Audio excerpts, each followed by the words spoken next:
please like, comment, and subscribe, and check out the video description for links to my books available on Amazon Kindle and paperback, as well as my Patreon page. Thank you, and mind the shadows. So this video is probably going to be a little bit short.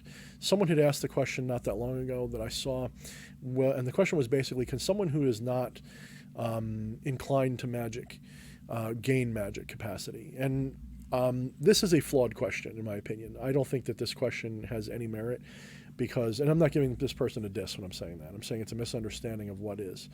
It's a very Hollywood understanding of magic, that magic is somehow this thing that, you know, you have to learn, like you have to take a level of wizard or something like that, or it's Harry Potter bullshit. You know, and I'm going to go on a tangent here for a moment. Hollywood has been one of the most, we'll say, inspiring and useful elements, and by Hollywood I mean all of the entertainment media, but whether it's books or Hollywood, it doesn't matter, has been very useful in inspiring people in magic. It gives us, well, it actually can teach us fundamental truths about it because it tends to work with archetypes and tropes and things that are, and memes, which are kind of a definite part of the magical structure. But it can also be one of the biggest stumbling blocks for the average person because they become stupid. They believe in the Hollywood version, in the book version of magic that isn't true. You know, Harry Potter drives me nuts. And even though it occasionally uses, I think, some actual symbols from real magic, it is, I mean, I never read it. I've only watched the movies of it, but the little I know about it, it doesn't offend me, but it bothers me because a lot of people, especially people, you know, who grew up with it, this was their introduction to the idea of magic. It's not like when I was a kid, we had introductions to magic that revolved around other kinds of media and movies and books and things that maybe were a little bit more, you know, we'll say old school, you know, fairy tale. And we had to come out of that trance of strangeness.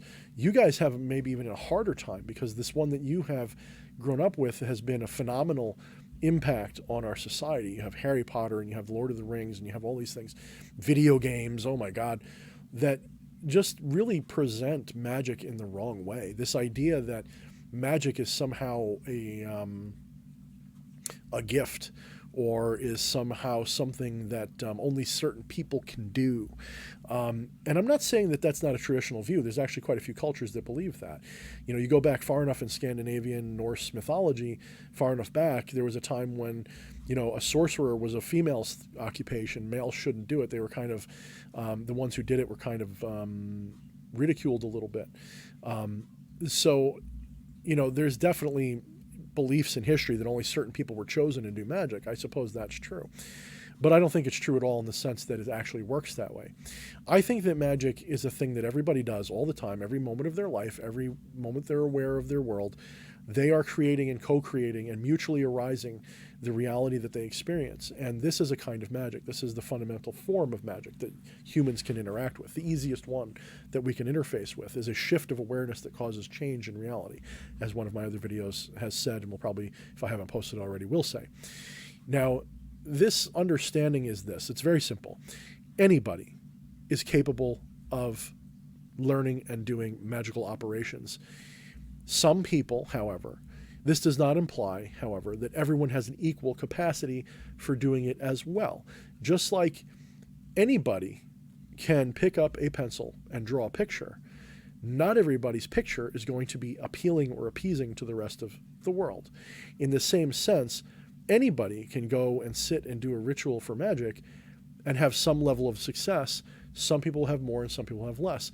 The number of factors that influence this are absurd. I mean, I couldn't even begin to list even a fraction of them, but it could involve everything from your own sense of intelligence, your own sense of emotional attachment, your own everything about you influences this.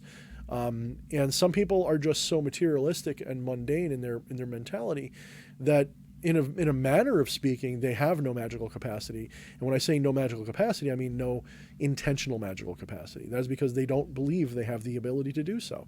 They just don't believe in it. So it's just not possible until it is, until they find a way to make it possible for themselves. If you are a person who thinks you have no magical capacity, but you believe magic exists, then you're the only reason why you don't have any magical capacity. Does that make sense? If you believe that, someone has a capacity for magic or doesn't, then you're also mistaken. Really what it is an awareness. Are you aware of it? Another analogy would be someone who's deaf. Okay, someone who's deaf does not have the capacity to hear, but that doesn't mean that they are incapable of experiencing sound in some way, that sound doesn't interact with them and change their life. And magic is like that.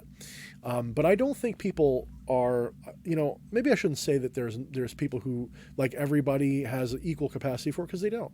But I don't think that people are, just can't, and if they can't, it's not like they just are chosen by the gods to have it or not, or some other kind, like a muggle versus a whatever they call it.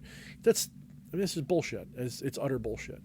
It's just another way of becoming tribal about things, about creating division in things, about creating an us versus them mentality where you're somehow special because you have access to magic. It's bullshit. I don't approach anybody from the perspective of, oh, you'll never be able to do magic. I think anybody who can watch this video and understand it could do magic. It's that simple. It's just a question of, do they want to? Do they believe in it? Do they have an awareness of it? Would they be willing to develop one? Even a skeptic, has the capacity for magic. They just choose not to believe in it, to the point where they probably can't perform it. They just don't believe in it. So what's the point? But going back to what I said in the very first part of this video, everybody's doing magic all the time, every moment of their life, every moment of their waking life and dreaming life. They're doing magic on some level. They are creating reality for themselves every moment that they exist. They're influencing, interacting with reality, yes, in mundane ways, but those mundane things are magical too. I've used the analogy before in another video just recently, where I had kind of shown the difference between thaumaturgy and how you could do a spell to, like, have a soda can, like, levitate out of your refrigerator or float into your hand and then you drink it, or you can walk over and get it. Well, both of those are magic. It's just one is more likely to work. The idea that you have an intention to go get a can of soda and drink it is no different than you having an intention to make the door open magically and float the can to you. It's just one's a lot easier to do. It's just that one is more rational. One requires a lot less irrational explanation for it to happen. And magic tends to follow, like science. Okay, let's be honest. They're kind of like sister forces, if you will.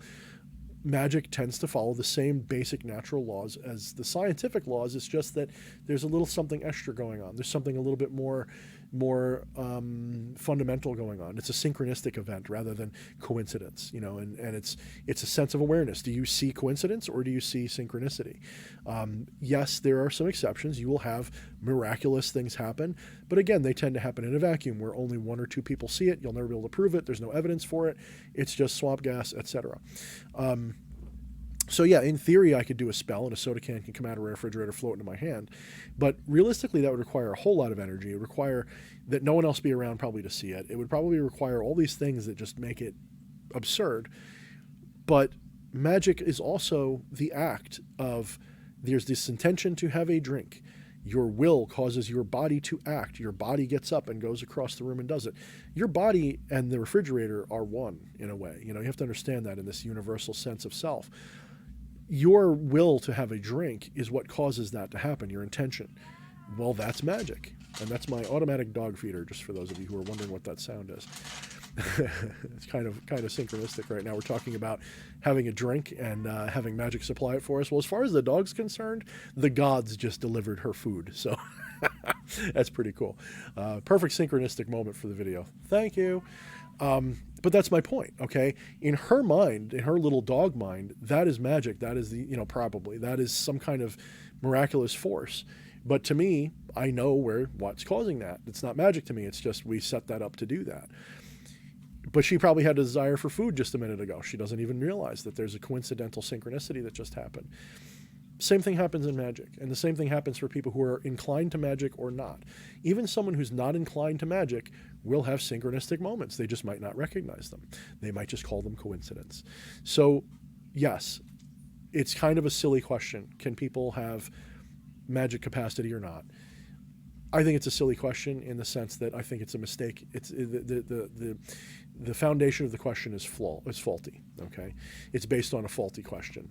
But there is some truth to the fact that yes, some people have more awareness of magic and some don't, and it's that simple.